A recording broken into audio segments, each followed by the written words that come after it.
Hello and welcome to Animal Watch, and today we're in Ireland meeting the Irish Wolfhound. From the historic cobbled streets of Dublin to the windswept moors of Mount Leinster, we'll walk beside one of the largest hounds on earth. We'll share a true Irish Guinness in his homeland, uncover why only royalty could once claim him, and reveal how this giant became known as the greatest wolf killer of all time. The very dog that hunted Ireland's last wolf into history. Stay with me.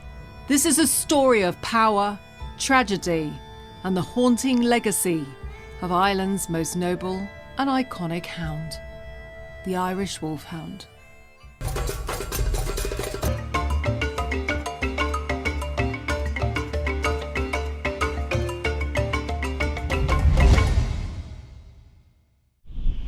In twilight's hush by Barrow Stone, where heather sighs and cold winds moan, a giant hound with eyes of flame still guards the fields that bear no name. And when the dawn breaks cold and pale, the grass lies bent along the vale, a fleeting trace, a phantom bound, the ghost of Ireland's faithful hound.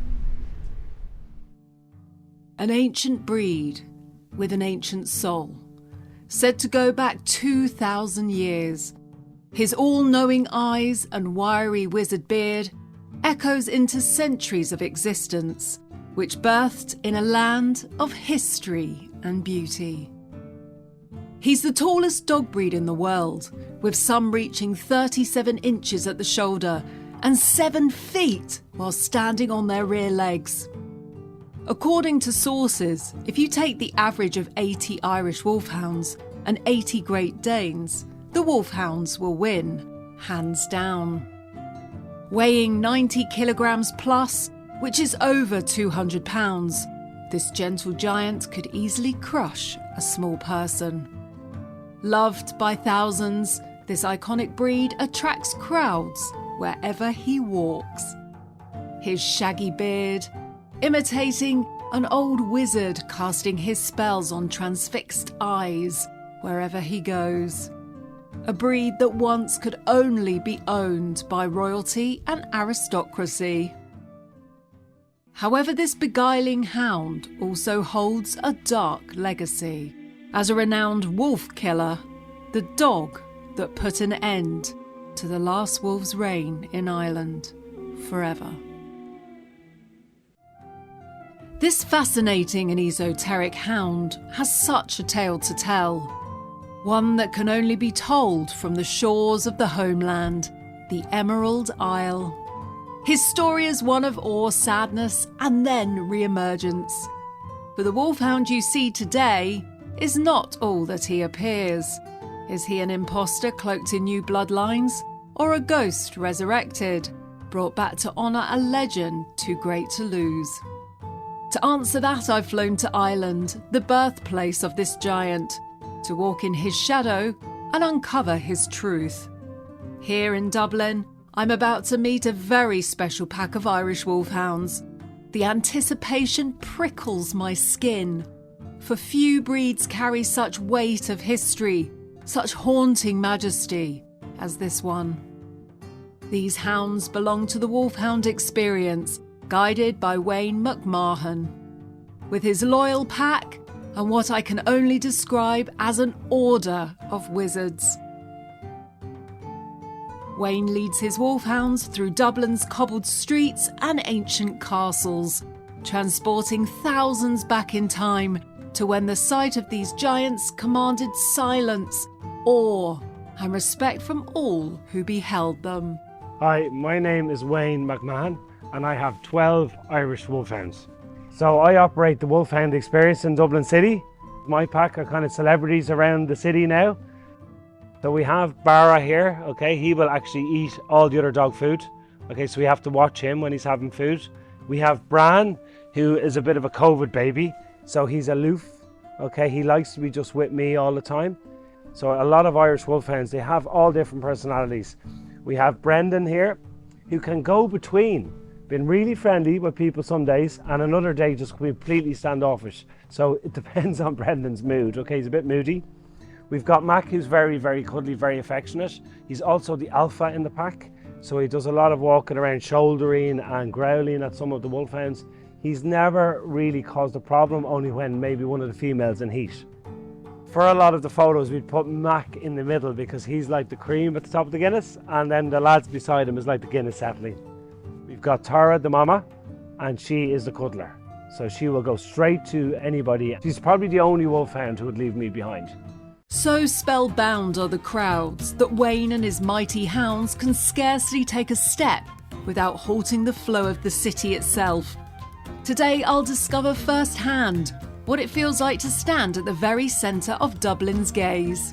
Hello Annika, how are you? Great to see you. I'm in Dublin, I can't believe it. And Irish Wolfhounds. You're in the Liberties of Dublin, Guinness City Factory, okay, the cobblestones here beside us, very iconic place of Ireland. So this is one of the main attractions in Dublin City. Guinness is one of our most famous exports, and it's so popular here in Ireland. And how to find a good pub if you go in and most people are drinking Guinness. You know, you're in a good pub. Iconic. We have 6 wolfhounds here today out of our pack of 12, but we can only bring 6 coming into the city. And just on your hand there, this is the mama, this is Tara.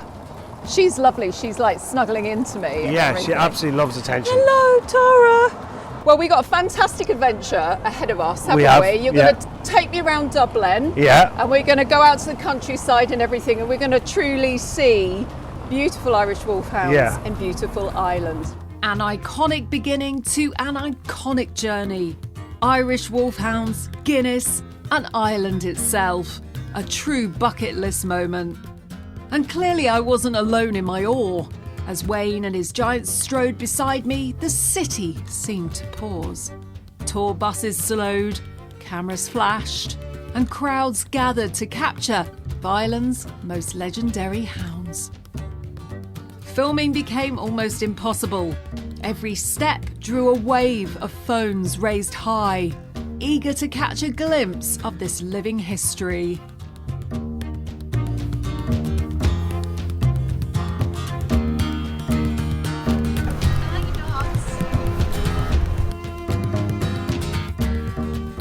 They used to have their own railway here, where they bring all the Guinness in on the railway, their own railway, and then load it onto the barges right here, turn the barge and start sending the Guinness all around the country.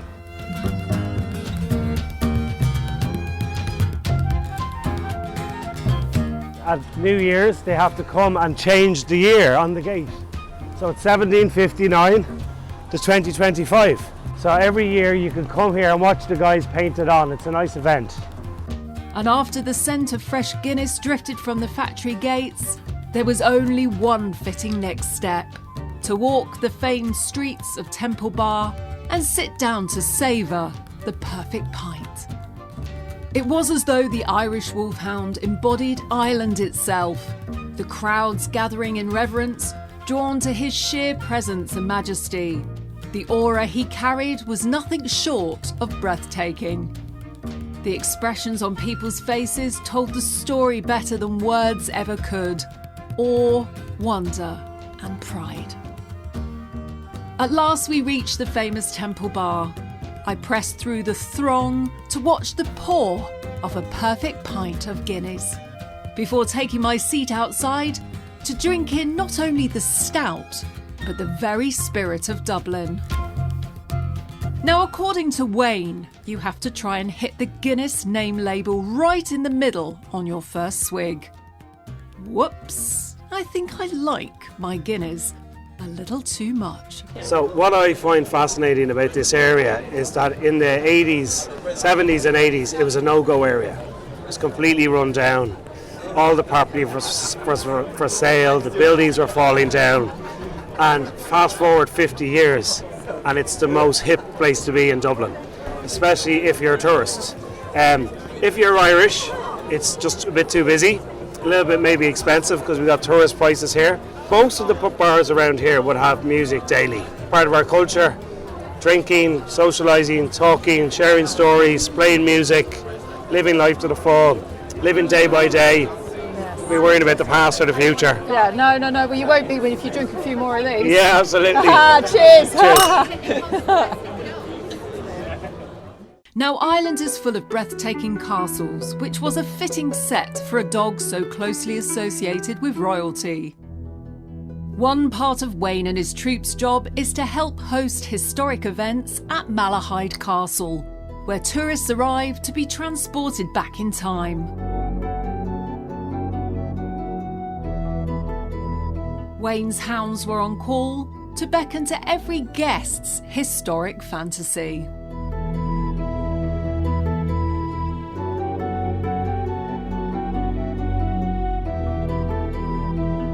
So what exactly is the Irish Wolfhound's history?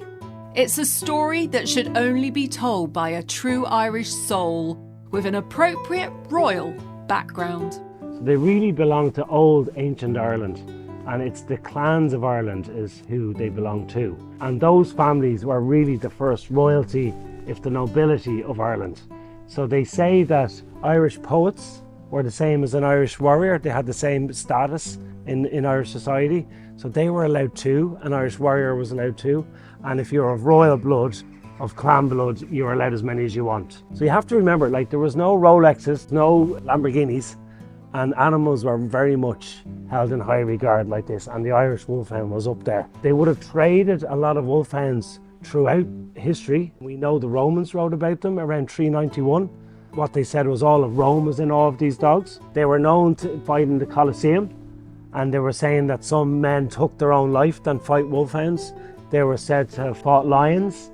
We don't know if these stories were fabricated along the way to make it sound good. We definitely have the letter from one Roman to another explaining how he got a gift of 7 of them. We also know that St. Patrick would have had wolfhounds as he was a shepherd in Ireland. We have many stories of their heroic bravery all through our mythology, so a lot of our Irish heroes would have owned wolfhounds.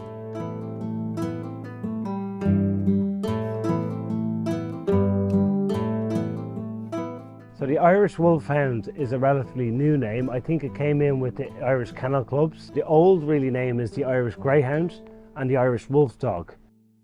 For many, many years, Ireland was full of wolves. Ireland was known as Wolfland. We were a very densely forested area. The Irish name in the Irish language for a wolf is Macanthair, which means son of the land. So we wasn't really demonised in Ireland. The Irish had lived with the wolves and their hounds side by side for a very, very long time. So the Irish Wolfhound we see today isn't the exact same dog that roamed Ireland centuries ago.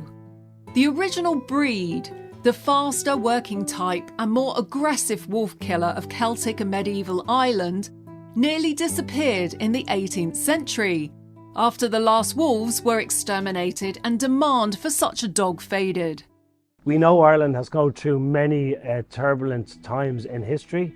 We've had invaders and so on come in, so this affected the Gaelic system, which also affected the old owners of the Irish Wolfhound. We lost a lot of our forests due to agriculture and also the building of ships. Irish oak was used for the building of ships. The wolf started to be hunted more and was killed off. They say they would use 2 sets of hounds. So they would use scent hounds to hunt down the wolf, and then they would bring the wolfhound in to finish the wolf, because obviously the scent hounds wouldn't be a match for a pack of wolves, but the Irish Wolfhounds pack would be able to hunt down the wolf and exterminate them, unfortunately, which is a really sad thing. When the last wolf was hunted in Mount Leinster in Carlow, for the next 100 years, that was the demise of the original Irish ancient wolfhound bloodlines. If a dog didn't have a function back then, they didn't really keep them as pets. Now remember, we had a couple of famines that came in, so to feed your dog in a famine would have been a big thing. Plus remember, the gun was starting to come in a big way. It was starting to be a new modern weapon, and the scent hound and the gun was started to be used more than the sight hounds, which were the wolfhounds. The old Irish Wolfhound would have been a lot more aggressive, a lot more functional, not as tall. Lots of people think they were bigger than the original one we have today in front of us, but they were much smaller because they had a lot more function. The dog that we have today was brought up as a hunting dog, but unfortunately it's more, well, it's not. I think it's a great thing. I think it lives up to all the old mythological stories, and it's more of pardon if I'm allowed to say this, but it's more of an ornamental use. So they really look the part, but they're much more placid, kinder. When I was about 10 or 12, I would know a lot of these old mythological stories of our Irish heroes coming through the forest with these giant dogs. When I first met one, that was when I was sold to realise that, oh my God, maybe some of these stories are still true. Truly just because a couple of wolfhounds walked into my life as a young child. In the 19th century, an army officer and breed enthusiast named Captain George Augustus Graham set out to recreate and revive the Irish Wolfhound. Since very few original dogs survived, he used a careful mix of other giant breeds to bring the hound back. He used the Scottish Deerhound. This provided much of the wolfhound's shape, elegance and coursing ability. The Great Dane. This added immense size and strength to achieve the wolfhound's towering stature. He used mastiffs, including the Tibetan mastiffs in some accounts, which contributed bone, bulk and power. The Borzoi, aka the Russian Wolfhound. This refined the outline and added speed. The Greyhound. This gave athleticism and a lighter, fleet-footed stride. Some accounts even mention Pyrenean mountain dogs and other large hounds, which were occasionally used to widen the genetic pool. Through decades of breeding, Graham and others restored the Irish Wolfhound into a giant sight hound that echoed the ancient descriptions. Tall enough to meet a man at the shoulder, strong enough to bring down a wolf or elk, but now gentle, loyal, and often described as the gentle giant of the dog world. So while the Irish Wolfhound we know today is a recreation, it still carries the spirit of Ireland's legendary wolf hunting hound, a blend of ancient myth and Victorian breeding science. Now finally I wanted to sit down with Wayne to find out just what it's like sharing one's home with loads of wolfhounds. So we sat down at the famously highest pub in Ireland, Johnny Fox's, to have a good old chin wag about life with a giant pack of wolf killers. Hello again. Hi, oh Nika. my goodness me. Hello. Hello, baby. Oh my goodness me. They are so gorgeous. And there's so many of them. And you got more at home. Yeah, so we have 12 in total. And you just squashed them all into your house. Yeah, my house smells of absolute roses. We live in a two-storey over basement, so they have a very special place downstairs. So they have their own rooms, they have their own kitchen. They love to cuddle, they're very affectionate, and they're very lazy. So people think they need to run, they need lots of exercise, and they need constant exercise. But when they get back home, they will just chill out. Yeah, I mean, I've heard that before loads of times. I mean, even with the Scottish Deerhounds. Yeah. They Mac, like for... So we've had a little bit of a problem here. See, you can see how affectionate they are. They've just gone and had a little cuddle with Ellen over there. So when I was filming Scottish Deerhounds, I remember them saying to me that all they need is a quick blast and then they'll go to sleep for the rest of the day. And Yeah. of course, these new recreation of the Irish Wolfhound has some Scottish Deerhound it in has. there. Yeah, they're very similar. These guys are quite lazy. They do need to be off lead though, for a minimum of 40 minutes per day, minimum 40 to an hour, but off lead, running, galloping as much as you can. And yes, then they will just lie down. So where do you go? Because obviously these guys still actually have a prey drive. Well, I've trained these dogs quite well, so they're very good at recall, but they do have a huge prey drive. And I would never go near any farmer's land that, even though they do have good recall, I just don't take the risk. Mac, the Wheaton guy, he's actually got one of the biggest prey drive of them all. We have a 5-acre exercise field. If there is a rabbit or ridden, you'll just see him tearing off. The others will tear after him to see what he's up to. The loyalty is insane. Yeah. I mean, every time you leave the room or you go out of the courtyard here, they're like, where's Dad? Where's Dad? Everywhere you walk, they're walking right next to you. What's it like having the dogs like that? They're never going to run off, are they? When they were young, I used to run off on them. Okay. So that was my way of you watch me instead of me watching you. Okay, that's a really good technique, and Yeah. that works with them, does it? It would work, and I would hide on them. I'd play hide and seek. And also, sometimes when they have done the prey thing, sometimes, that doesn't always work, I'll turn around and run the opposite way. Do you find they're really stubborn when they're young, or are they very biddable? Well, they'll use their weight to their advantage. Great Danes are incredibly stubborn. And of course, I'm going to mention there's a bit of Great Dane in the recreation of the modern day Irish Wolfhound. Yes. And of course, we've been filming Great Danes, and if you don't train them young, they won't do anything and they won't move. Do you find there's a stubborn streak in there if you don't train them, or they're way easier than that? No, I just think you need to be firm and fair with them. Wolfhounds, in my opinion, what they'll do is they'll lie down and they'll look at you and they'll say, go on, move me. But the only way is to give them a little shuffle. So you kind of shuffle your legs into them and your feet into them, and that moves them. Oh, really? that's So a you've very got kind way. your technique down That's my pat. technique, yeah, because that's the only way. Because sometimes Tara will plonk herself in front of the fire, Yeah. and you know she's going to roast in the winter time. So you're kind of saying, Tara, and she's saying, I'm not moving. Really? Oh, she won't move, and she's roasted like That's she's insane. roasted, Do you know, and we're on the couch freezing because she's taking all the heat from the fire. Oh my goodness. So you might have to shuffle your way Yeah. in to say, Tara, move. Have you got a lot of fur come out? There's a lot of fur in this, but they're not big shedders. In Okay. fairness, they've got two coats. You do need to hand strip them. They don't mind the body, but around the neck and the face, that's when they get a little bit pull away and stuff. So you use a hand stripper for that. It's a kind of gentle fur. You don't really notice it as much as, say, as a husky. You have to They keep them need to be clean? constantly brushed or they mat. Do they knock things over? Are they? They be a knock bit things clumsy? over. They're the perfect height to steal food. Oh, so Okay, they do. so they they're can walk food straight into stealers. the kitchen Yeah. table without even on their forelegs and just take what they like. And that's something you have to be careful of. How about when they're puppies? Are they more energetic when they're puppies? For the first year, if not 2 years, you have to be really careful with them. They come out nearly the same size as a normal medium-sized dog, and then they will grow really fast. And if you don't look after them for the first year, if not 2 years, you'll run into problems later on. Yeah. Another thing we have to be really careful with is obviously their eating. Yeah. Because like the Great Dane, we have to be careful, don't we, with like exercise and eating and drinking and things like that, because these dogs do have a predisposition to get bloat. Yes. So what measures do you put in place to minimise that sort of thing? Well, for bloat, we just, to be honest, touch wood, we have never had any problems. So we just feed them twice a day. We do feed them raw. I don't really buy that much treats, but I do give them boiled eggs as a treat. Okay, So that's why they had some smelly farts. So yeah, that's a constant.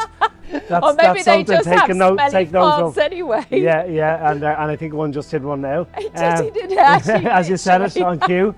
And they love sardines and they love natural yogurt, obviously the unflavoured. So you just think a really good diet is a good key. way. Do you raise the bowls? So we raised them about 12 inches. If you raise it too much, dog has a choky and it can then be choked. So they do need to dig down to their food. So Yeah. it can't be too high. And do you avoid feeding them after exercise, like people say? Oh, you can't. 1 hour before, don't feed them exercise, so you have to wait for the breathing to calm down. After exercise, and then 2 hours is the recommended for after food. Yeah. And again, that's because of bloat. You love them, Yeah. so you don't care about the bad things, but No. you've got to tell people out there what to expect. What's the worst thing about these Okay, guys? so they will destroy your house. Really? Yeah. That destructive? Well, they're not that destructive like you mentioned, your wolf or a German Shepherd that doesn't get to do its guard work or something like that. But they do simple things, like they rub themselves up against the walls, so you have to repaint a lot.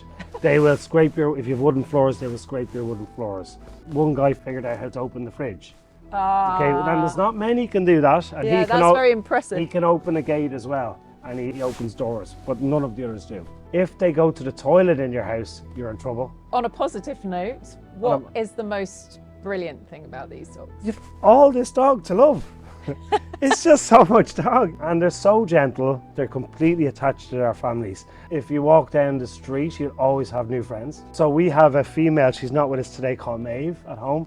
And when my kids were young, if one of the kids saw back, she would always go back and wait with it. Oh, loyalty not just to you, to the family. To the family as well. They're A protector of the family. They're quite protected, not like a guard dog, but what they'll do is they'll stand in front to say, you might have to get through me first. In the end, the Irish Wolfhound is more than just a dog. He is island-made flesh, a living echo of history and myth. To share your life with one of these giants is both a gift and a responsibility. He asks for space, time, and devotion. But above all, he asks for kindness, for his great heart reflects only what is shown to him. Yes, his size brings challenges. Food enough for an elephant, endless huge poop bags for the mess he leaves behind, and vet bills that remind us that giants often walk this earth for too short a time. His life, like the breed itself, is a resurrection from the past, and with it comes fragility, as he inherited a shorter lifespan from the breeds that formed him. You may need to surrender your spotless walls and sturdy furniture, but what you gain is far greater. A gentle soul, a steadfast friend, a hound who will lay his vast head on your lap and look at you with the eyes of ages. And though he will almost surely leave before you are ready, he will take a piece of your heart with him. For once you have loved an Irish Wolfhound, you are never quite the same again.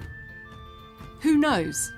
You may end up with 10 or more, just like everyone else I've met.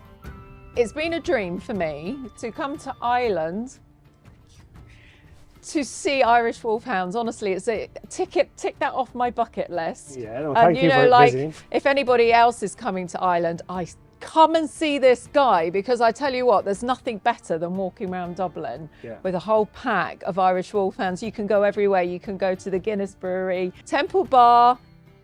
Us as Irish people believe they're the king of the canines. Yeah, so you'll be walking with royalty. And if anybody else would like to find out more about your Irish Wolfhounds, where should they go to look you up? So you can check us out on Instagram, Facebook as The Wolfhound Experience, or if you want to make a booking, thewolfhoundexperience.com, or if you would like to read a review, maybe by an independent, go to Google Reviews. Yeah, and then they can see all these amazing photos of these dogs, which are an absolute joy. And if anybody has any questions about ownership, you'd be happy to help them, answer and if they people. need any advice about puppies or any way I can help.